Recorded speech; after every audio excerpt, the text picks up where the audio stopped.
नया फिर दिन हुआ,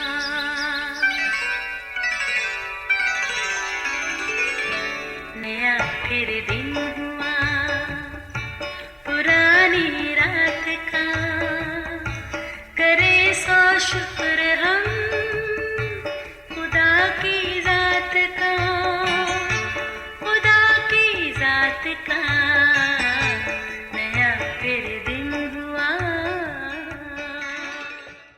आज की आयत। उसने हमारे गुनाहों के मुआफिक हमसे सलूक नहीं किया और हमारी बदकारियों के मुआफिक हमको बदला नहीं दिया। ज़बूर 113 10वीं आयत। अजीज़ों, आज का दौर नमूद और नुमाइश का दौर है।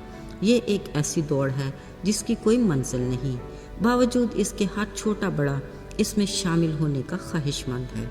दिखावा या नमूद और नुमाइश ऐसा जुनून है जिनमें हद दर्जे तकल्फ़ात का अमल दखल है, क्योंकि नमूद और नुमाइश के शौकीन को अपनी ज़िंदगी के हर कदम पर और हर बात में तकल्लुफ़ पसंद बनना पड़ता है, ताकि वो ख़ुद को दूसरे के मुकाबले में मुनफरिद और साहिब हैसियत साबित करने का एजाज़ हासिल कर सके। असल में नमूद और नुमाइश बनावटी रखो रखाव की एक किस्म है जिसको नहायत एहतियात से असलियत का रूप दिया जाता है। खैर, ये शौक़ कुछ बुरा नहीं, मगर दिखावे की इस तर्ज ज़िंदगी में इंसानी फितरत में कुछ ऐसे अनासर शामिल हो जाते हैं जो शख्सियत को भी मुतासिर करते हैं और शायद माशरे में भी कुछ ज़्यादा काबिल कबूल नहीं। मसलन अना, खुद परस्ती, खुश फहमी, मुकाबलेबाजी का जज्बा, खुद को मुनफरिद और गैर मामूली शख्सियत तस्वर करना। याद रहे, नमूद और नुमाइश की वक्ती शान के बरक्स सादगी की हकीकी खूबसूरती को ज़्यादा इस्तेकाम है। अजीज़ों, कलाम मुक़द्दस के मुताबिक अभी हिज़किय्याह बादशाह को खुदा के बड़े फजल व करम से तवील बीमारी से सेहतमंद हुए कुछ ही अरसा हुआ था कि शाह बाबल ने अपने कुछ कासद हिज़किय्याह बादशाह के पास एक नामा और तहाइफ के साथ भेजे, क्योंकि उसने सुना था कि हिज़किय्याह बादशाह बीमार पड़ गया था। सो उसने इन कासदों के साथ बातें की और अपनी सेहतयाबी के बारे में तसल्ली दी। मगर न जाने हिज़किय्याह बादशाह के मन में क्या समाया कि उसने उठकर अपनी बेशबहा चीज़ों का सारा घर, चांदी और सोना और मसाला और बेशकीमत इतर और अपना सलाखाना और जो कुछ उसके ख़जानों में मौजूद था उनको दिखा दिया। यहाँ तक कि उसके घर में उसकी सारी ममलकत में ऐसी कोई चीज़ न थी जो हिज़किय्याह बादशाह ने अपना हाल अहवाल पूछने वाले कासदों को ना दिखाई हो।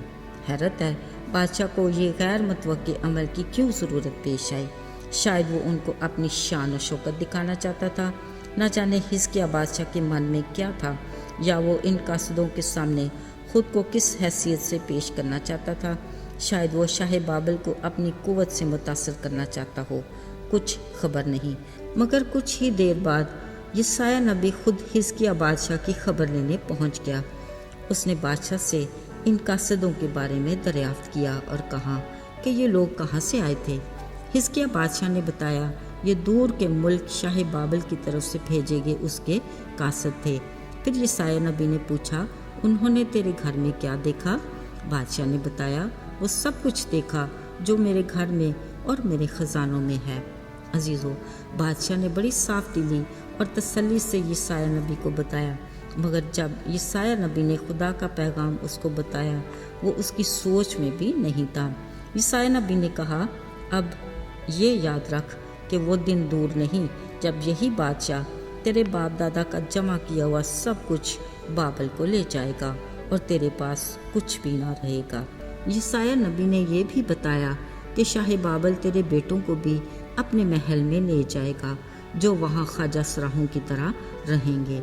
अजीज़ों, ये हिज़किय्याह बादशाह के लिए खुदा का सख्त पैगाम था जो नबी की मार्फत उस तक पहुँचाया गया। यकीनन हिज़किय्याह बादशाह का ये तर्ज अमल खुदा की निगाह में इंतहाई नामकबूल और नापसंदीदा था। खुदा उसके दिल और नीयत से वाकिफ़ था, इसलिए उसकी सज़ा उसी के मुताबिक उसे मिली। याद रहे, उस इलाही हस्ती से हमारा कुछ भी छुपा हुआ नहीं। बतौर मसीही हमारा कौल और फ़ेल उसकी मर्ज़ी के ताबे होना चाहिए। हम इंसानों को तो धोखा दे सकते हैं, मगर खुदा को नहीं। اس کے برعکس اس نے ہمارے گناہوں کے موافق ہم سے سلوک نہیں کیا اور ہماری بدکاری کے مطابق ہمیں بدلہ بھی نہیں دیا۔ آئیے دعا کریں۔ اے رحیم آسمانی باپ، ہم تیرے شکر گزار ہیں کہ تو قہر کرنے میں دھیما اور شفقت میں غنی ہے۔ اگر تو ہمارا حساب کرے تو ہم تیرے حضور کھڑے بھی نہیں رہ سکتے۔ یہ سب تیرا رحم اور تیرا فضل ہے۔ ہمیں ہر پل تیری ضرورت ہے، آج بھی اور کل بھی اور جب تک ہم زندہ ہیں۔ یسوع کے پاک اور مبارک نام میں آمین۔